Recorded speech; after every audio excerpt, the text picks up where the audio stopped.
Olá, tudo jóia? Estamos de volta aqui agora com o nosso quarto vídeo. Nosso vídeo número 4 vai tentar responder as perguntas que vocês fizeram. Olha, recebi muitas perguntas. Recebi perguntas nos comentários do YouTube, perguntas aqui no comentário do nosso site, recebi perguntas por e-mail, de tudo quanto é jeito que vocês imaginam, no Facebook.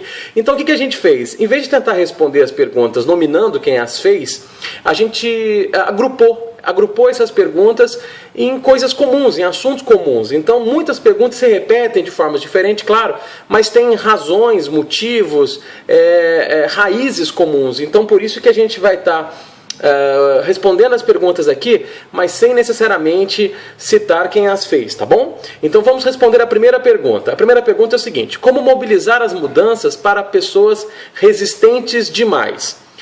Sejam pessoas resistentes por convicção, porque são mesmo, ou pessoas resistentes por experiências negativas que já tenham vivenciado em suas empresas. Então, como a gente mobiliza mudanças? Bom, vamos entender primeiro o seguinte: por que as pessoas são resistentes às mudanças? Quais as razões? Pode ser por acomodação, pode ser por falta de motivação, pode ser por falta de habilidade, pode ser por experiências ruins ou por liderança ruim. Então, são os 5 principais motivos. O primeiro deles seria por acomodação. Então, entenda o seguinte: por que as pessoas são acomodadas? Elas são acomodadas porque elas não foram incomodadas. Então, a gente tem que incomodá-las. A gente tem que mostrar para elas que tem um jeito novo de fazer. Então, a primeira coisa que eu tenho que fazer é mostrar o novo, né? E mostrar quais são os problemas da antiga conduta ou da conduta atual. Quais os problemas decorrentes daquele jeito de agir. Mas, atenção, esse é o detalhe essencial. Mostre quais são os impactos da cultura errada, vamos dizer, da cultura antiga, para eles. Então, o discurso de vamos mudar porque isso é importante para a empresa, isso não convence. Por mais que as pessoas vistam a camisa da empresa, elas estão preocupadas em primeira instância com elas mesmas. Então, tente mostrar para ela que o novo, né, que o novo jeito de ser e os riscos de não mudar trazem de fato problemas, mas para quem? Principalmente para elas. Não problemas assim no sentido de você vai deixar de ganhar dinheiro. Não, cuidado com o discurso. O discurso não pode ser econômico-financeiro, porque você vai meio que acostumando, ou uma palavra feia, adestrando as pessoas a dependerem só da questão econômica financeira. Então mostra para elas quais são os impactos negativos na saúde, na qualidade de vida, na performance, nos resultados, e tente mostrar para elas de fato o que aquilo traz de problemas para ela enquanto indivíduo, tá ok? Uma outra razão, como eu disse, é a falta de motivação. Então, como é que a gente resolve a falta de motivação? Dando motivos, né? Dando motivos para a ação. Então, nós temos que mostrar para as pessoas as razões da mudança, por que devemos mudar e quais são os ganhos da mudança. Agora já não é mais o impacto negativo, mas os ganhos da mudança. E mais uma vez os ganhos para elas e não para a empresa. O ganho que elas realmente têm com aquela nova performance. Mostrando inclusive ganhos que mexem com um pouquinho com o coração delas mesmo, né? Do tipo, olha, com essa nova conduta você pode crescer, você pode ter novos desafios, você pode ter condições de realizar os seus sonhos. Então cada um tem um motivo. E o detalhe dessa parte é você conhecer as pessoas. Cada pessoa tem um motivo pelo qual faz, ou um conjunto de motivos pelas quais fazem as coisas.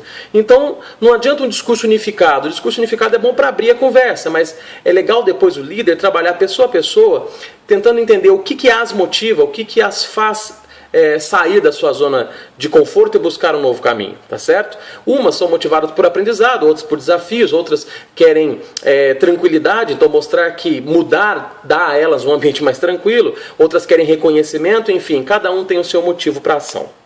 Uma outra razão, muitas vezes ignorada, é a falta de habilidade. Muitas pessoas elas resistem à mudança porque elas não se sentem capazes de entrar nesse processo de mudança, não se sentem capazes de tentar o novo. Então é capacitar, é treinar, não tem outro caminho. Experiências ruins também inibem a mudança. As pessoas viveram no passado situações que não foram tão agradáveis e por isso então elas têm medo do novo. Então mostre que o mundo mudou. O discurso é esse: olha, o mundo mudou, o passado é passado. Mas o principal, não fica reforçando o passado não. Isso é uma fuga natural. As pessoas quando têm medo, elas falam: a gente já fez assim, já fez assado. Escute, respeite, mas não passa recibo, não dá muita corda para o passado não. Tenta mostrar para ela que o mundo mudou, o cliente mudou, a empresa mudou, a economia mudou, a política mudou, então para que se prender no passado? E como eu falei para vocês, uma razão talvez a mais forte das pessoas não mudarem é por liderança ruim. Se os líderes não estiverem mobilizados para a mudança, nada vai acontecer. Então, trabalhe a liderança formal e a liderança informal. Então, identifique no grupo de pessoas quais são aquelas pessoas que exercem uma liderança, seja elas uma liderança formal ou informal, e trabalhe primeiro essas pessoas. Dedique tempo mobilizando essas pessoas, porque elas têm o poder de mobilizar as outras. Tá bom? Uma outra pergunta legal que eu adorei, eu também sou professor, então eu adorei essa pergunta, falando sobre mudanças na sala de aula. Como é que um professor deve despertar na sala de aula mais interesse, mais foco, mais motivação nos alunos? A resposta é a seguinte: seja inovador, não tem outro caminho. E como é que a gente é inovador? Primeiro, proporcionando aos alunos um ambiente leve. Aquele ambiente rígido, pesado, não agrada mais ninguém. Então tem que ser um ambiente de diversão, de alegria, de relacionamento positivo, tem que ser um ambiente de respeito, claro, um ambiente de autoridade, claro, mas de afetividade. Então tem que ser um ambiente leve. Segundo, os alunos hoje gostam muito de desafios. Então eles aprendem mais quando eles solucionam algo e quando eles buscam resultados de algo. Então tente dar desafios para eles, não apenas ensinar a matéria pesada, mas ensine o que tem que ensinar, mas dê desafios para que eles tentem resolver e aplicar aquilo. Outra coisa é a coparticipação. Isso aí se fala muito tempo. Quanto tempo já se falava de construtivismo, né? Olha, Paulo Freire falou muito nisso. Então é o seguinte, tire deles o que eles sabem e construa o conhecimento a partir deles. Isso não é nem novo, isso já é antigo. Mas o que eu quero dizer para vocês é o seguinte: tenha relacionamento com o aluno. Então, não precisa ser amigo dele, né? Tem que ter uma certa distância em alguns momentos, mas relacione-se, dê voz a ele, deixe ele falar, escute o que ele tem a dizer. Outra coisa importante é dizer a ele onde ele vai usar aquilo. Um dos principais problemas da educação é que as pessoas não enxergam nem sempre onde vai usar. Eu lembro quando eu era aluno de administração, eu aprendi muita estatística. E a grande habilidade do meu professor na época é mostrar onde usava aquilo. Isso que era legal.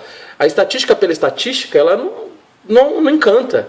Agora, quando ele começou a dizer que na empresa usa aquilo, que aquilo se usa nas mais diversas atividades, se usa nos esportes, se utiliza na vida comum, puxa vida, aí ficou mais interessante.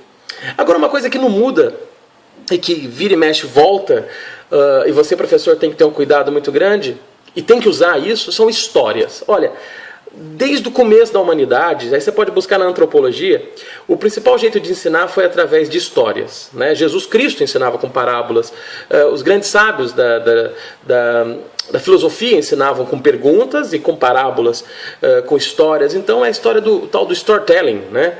Então conte histórias, conte exemplos, apresente casos reais. Isso prende muito a atenção, muito. As pessoas querem saber aonde aquilo vai dar, que final aquilo vai dar. Então prender a atenção do aluno significa também você preparar a aula como tendo uma linha mestra de começo e meio e fim, com uma história interessante, onde as pessoas querem saber aonde aquilo vai chegar. E por fim, use a tecnologia a seu favor, né? Uma vez um professor perguntou para mim: Marcelo, como que a gente ganha do WhatsApp, né? A gente quer dar aula, mas o cara está lá no celular, está no WhatsApp, está no Facebook. Então não tem jeito, você tem que ser mais interessante que o WhatsApp e o Facebook. Você tem que ser mais legal do que eles. Ou então faça o seguinte: já que não pode que o inimigo, junte-se a eles. Então use a tecnologia a seu favor. Por que não criar um grupo no WhatsApp com seus alunos? Por que não criar um grupo no Facebook com seus alunos? E ali compartilhando conhecimentos. E hoje o jovem, ele quer conhecimentos rápidos, curtos, que despertem o interesse para ele procurar um pouco mais. Então, por que não pegar o celular, gravar ali um videozinho? Olha, eu queria ensinar para vocês rapidinho um conceito assim, assim, e põe no WhatsApp, põe no Facebook e coloca ali um link para ele pesquisar mais, e com isso a educação vai ficando mais inovadora. Uma outra pergunta legal que eu adorei, na verdade não uma pessoa perguntou, várias pessoas perguntaram sobre como trabalhar essa aversão à mudança, essa acomodação nas pessoas. Bom, entenda o seguinte: existe uma curva esperada de adesão. Toda vez que você traz algo novo, as pessoas tendem a se comportar do seguinte jeito: 15% tem adesão espontânea. Tem gente que gosta de mudança, então 15% das pessoas, em média, vão querer mudar só porque mudou. Putz, legal, quero isso. 15% vai ser resistente, isso aí é natural. 15% não vai querer. E 70% vai ficar meio em cima do muro. Esse 70% em cima do muro tem mais ou menos metade que está mais tendendo para mudar e tem mais ou menos metade que está mais tendendo a não mudar. Então tem que trabalhar muito bem essa turma em cima do muro. A turma resistente, temos que trabalhar também? É claro que temos. Mas cuidado, a maioria está em cima do muro. E se a maioria está em cima do muro, trabalhe bem a cabeça deles para que os resistentes não puxem ele para o lado dos que não querem mudança. Até porque os que aderem espontaneamente à mudança, eles não falam tanto. Então eles têm menos poder de trazer para a mudança do que aqueles que declaram e influenciam os outros para não quererem a mudança. Então trabalhe bem esses que estão em cima do muro. E por que as pessoas tendem então a ter medo da mudança? Seja por ameaça à sua posição atual, seja por medo de perder o poder, seja por interesses pessoais maiores do que o interesse da equipe, a pessoa tem medo daquilo impactar alguma coisa pessoal dela, e até mesmo por expectativas frustradas que já aconteceram outras vezes. Então como é que a gente faz para trabalhar isso, né? Para trabalhar essa aversão e acomodação? Primeiro, o líder tem que inspirar o novo, a visão do novo até a equipe compartilhar. Então ele tem que dedicar muito tempo despertando insatisfação nas pessoas, mostrando para elas que o jeito atual não é bom e mostrando como vai ser o novo. Então isso aí tem que falar muito, mas muito, mas muito. Mas esse caminho fica mais curto quando ele envolve as pessoas na concepção. Se possível, nem sempre é possível, mas se possível, em vez de implantar algo pronto, põe as pessoas para discutirem sobre aquilo. E quando elas participam dessa concepção, elas se dedicam mais. Agora, quando não for possível, inspire a visão até a equipe compartilhar. Fala 1, 2, 3, 4 vezes, para que eles se acostumem com aquela nova ideia. Outra coisa, o líder tem que servir de modelo de performance. Então não tem como querer mudança se ele não praticar a mudança. Ele tem que ser o exemplo. Então a liderança tem que ser o exemplo nesse momento. Outra coisa é capacitar as pessoas, falei disso. Muitas pessoas não mudam não porque não querem, mas porque não se sentem capazes. Então precisamos capacitar as pessoas. Encorajar a equipe. O que significa encorajar a equipe? Significa, toda vez que estiver dando errado, não jogar o balde de água fria. Muito pelo contrário, mostrar que o erro faz parte do processo de mudança e encorajá-las. E um item importantíssimo, principalmente quando falamos de liderança, é confrontar a performance insuficiente. Esse é um problema sério. As pessoas que não estão conseguindo entrar no eixo, elas precisam ser treinadas, capacitadas, encorajadas. Agora, aqueles que não conseguem, porque não conseguem mesmo ou porque não querem, então tem que ser confrontado. O líder tem que dar feedback, ele tem que dizer, olha, não é assim, não está legal, você está ficando para trás, até chegar no extremo de, se for o caso, ele não serve para trabalhar naquela equipe ou naquela empresa. Mas tem que confrontar, não pode aceitar a performance insuficiente, porque quando aceita aí, a mudança não acontece. Uma outra pergunta muito legal, na verdade muitas pessoas perguntaram sobre mudança cultural. Como é que faz para fazer uma mudança cultural, mudança na cultura? Gente, é muito difícil, claro, porque são coisas que já estão enraizadas. Mas tentando simplificar, primeira coisa, nós precisamos comunicar a mudança, comunicar o que queremos, comunicar o novo, mostrar o novo, e temos que treinar as pessoas para o novo, treinar na nova ferramenta, treinar na nova metodologia, para que elas se sintam mais capazes. Outra coisa que tem que fazer é pôr aquilo em prática e dar reforços positivos. Cara, isso é muito importante. Por que muita empresa não dá certo nesse ponto? Porque ela fala uma coisa e reforça a outra. Então ela vem com um discurso do tipo, precisamos atender bem o cliente. Então essa é a nova cultura, precisamos atender bem o cliente. Olha, novo, nova cultura, inovação, mudança cultural. E ela comunica e treina. Aí depende daquela pessoa, um vendedor que vai atender bem o cliente, vai fazer uma coisa inusitada, vem o chefe dele e fala assim, você não devia ter feito isso. Ou então, aquela empresa que fala, puxa, vamos colocar na cabeça dos líderes que gestão de pessoas é a coisa mais importante. Aí ela dá bônus para o líder que atinge um nível elevado de vendas, mas desconsiderando as pessoas. Então, olha só que coisa errada. Ela diz uma coisa e pratica outra. Então, a mudança cultural precisa disso. Além de comunicar e treinar as pessoas o que queremos, precisamos dar reforços positivos. A avaliação de desempenho da empresa tem que contemplar as novas premissas de mudança. A forma de dar bônus para os líderes tem que contemplar o novo, tem que completar o jeito que a gente tem que contemplar isso, né? E outra coisa que tem muito a ver com mudança de cultura seria mostrar para as pessoas o resultado do novo, porque o ser humano é assim, o adulto principalmente, ele quer ver as coisas funcionando para ver se ele continua ou não. Então as empresas precisam mostrar que aquele novo comportamento está mostrando sinais de resultados positivos, porque as pessoas percebendo que está valendo a pena ser de um novo jeito, aí elas acabam se dedicando mais. Então, se pudéssemos simplificar, é um processo de 3 etapas, né? Primeiro, comunique e treina. Comunica bastante, exaustivamente, e treina. Dê habilidade. Segundo, põe para rodar, mas dando reforços positivos, né? O tempo todo. E terceiro, mostre para as pessoas o resultado da mudança, os resultados positivos e os resultados negativos também, já mostrando a ação para melhorar aquilo. Tá bom? Uma pergunta interessante que fizeram: é possível mudar um modelo mental, uma cultura, um paradigma, no intervalo de tempo pequeno, rapidamente? Bom, isso vai depender de uma série de fatores. Vai depender da própria empresa, dos seus sistemas, de como ela reconhece as pessoas, dos seus líderes, né? Vai depender da disposição das pessoas, claro. Vai depender do turnover da empresa, a rotatividade também influencia nisso. Empresas com rotatividade maior, elas tendem a mudar modelos mentais mais rápidos, porque são pessoas novas entrando. Empresas com rotatividade e turnover menor demoram mais, né? Empresas que têm líderes sempre diferentes mudam mais rápido. Então depende de uma série de fatores. Mas se eu puder simplificar para vocês no modelo, como é que a gente faz para mudar um modelo mental, né? Essa forma de pensar, esse mindset das pessoas. Bom, vamos entender o seguinte. As pessoas têm na sua cabeça alguns resíduos de sucesso, né? Elas já sabem como que funciona, o que dá certo, o que não dá. Elas tendem a uma estabilidade. Elas têm algumas certezas tácitas, né? Algumas certezas implícitas nela, que ela fala, pô, eu tenho certeza que assim funciona, então isso é natural. Então tudo parte disso, né? É um processo adaptativo a partir disso. Então o que a gente tem que fazer? Primeiro, tem que fazer um descongelamento desses paradigmas, desses mindsets já previstos. Então, eu tenho que mostrar para elas qual que é o impacto de manter aquele status quo, né? Qual que é o impacto de manter aquele pensamento por muito tempo, quais são os riscos disso.